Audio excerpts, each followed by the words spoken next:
नमस्कार। आज की सुबहचर्या में आपका स्वागत है। आज सुबह 4:45 बजे के लगभग उठ गया।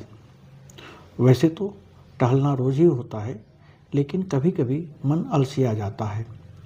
फिर इस मन को समझाने के लिए स्टेडियम नहीं जाते। चलो, मैं तुम्हारी भी बात मानता हूँ, बल्कि तब अपने आवासीय परिसर में ही चहलकदमी करता हूँ, जैसे कि कुएं के मेढक की तरह कि बस कुएं में चक्कर ला लेता है, वैसे ही मैं अपने आवासीय परिसर का चक्कर लगा लेता हूँ। लेकिन आज कई दिन बाद स्टेडियम जाने का मन किया। सुबह 5 बजे निकल पड़ा।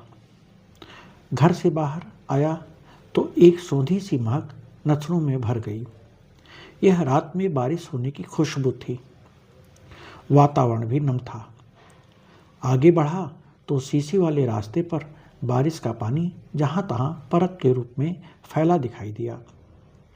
इधर इस परिसर के कच्चे भाग की मिट्टी भी गीली थी। वाकई रात में बारिश हुई थी।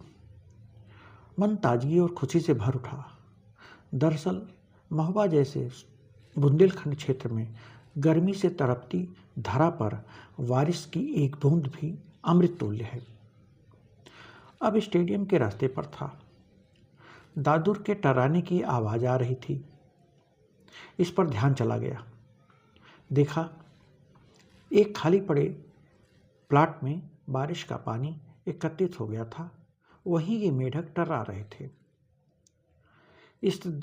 इस दृश्य ने मेरा बचपन याद करा दिया।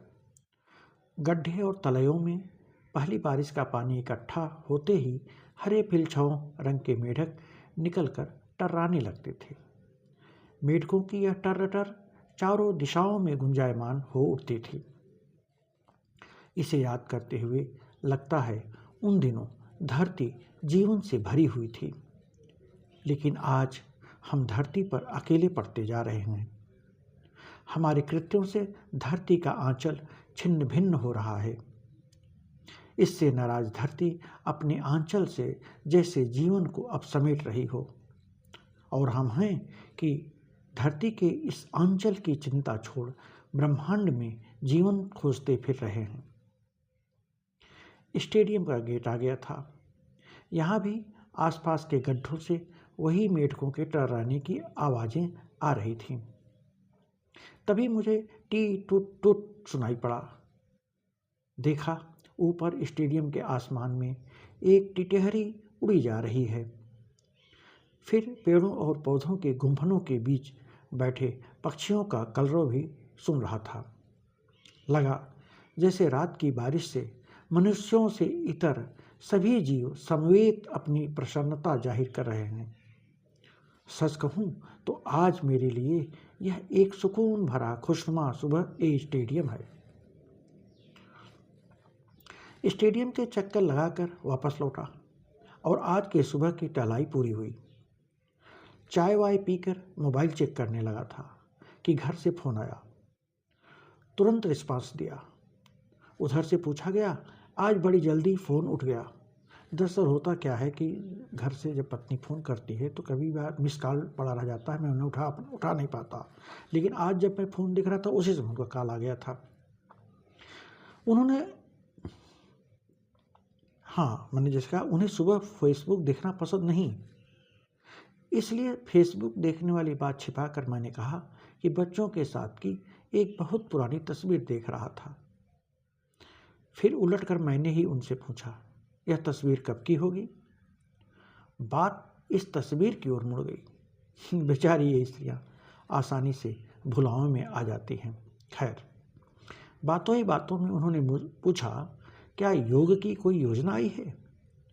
मेरे अनभिज्ञता जताने पर शहर में आयोजित होने वाले योग के किसी इवेंट के इश्तहार का जिक्र करके उन्होंने कहा, सरकार इस पर बहुत पैसा खर्च कर रही है, इसीलिए पूछा था। मैंने कहा, योग का प्रचार तो होना ही चाहिए, लेकिन वे मेरी बात को तवज्जो न देकर आम जनता की चिंता की बातें करने लगी। फिर मैंने उन्हें समझाया कि योग के भी बहुत लाभ हैं। मुझे ध्यान आया, एक बार योगोपरांत मुझे संक्षिप्त भाषण देना था। क्या बोलूं, कुछ सोच नहीं रहा था कि अचानक कर्म में कुशलता ही योग है और योग चित्तवृत्तियों का निरोध है जैसे दो आप्त वाक्य का स्मरण हुआ। सोचा इन्हें ही बोल दूं, क्योंकि सामने बैठे योगी जन इन वाक्यों से सीख ग्रहण करके अब तक जो भी करते आए हैं उसे और भी कुशलता से करेंगे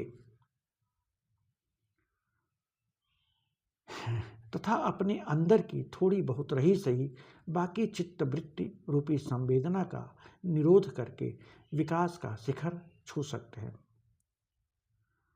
मेरे सामने जो बैठे हुए लोग थे उस दिन, एक सरकारी कार्यक्रम था, सरकारी सेवक थे जो बैठे हुए थे। खैर, फिर मैंने अपना यह भाषण इन्हीं दो आप्त वाक्यों पर केंद्रित कर लिया था।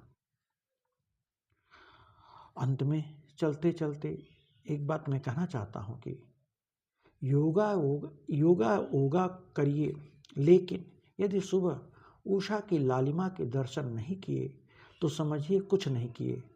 इसलिए सुबह जरूर टहलिए, मजा आएगा। आज की सुबहचर्या बस यहीं तक।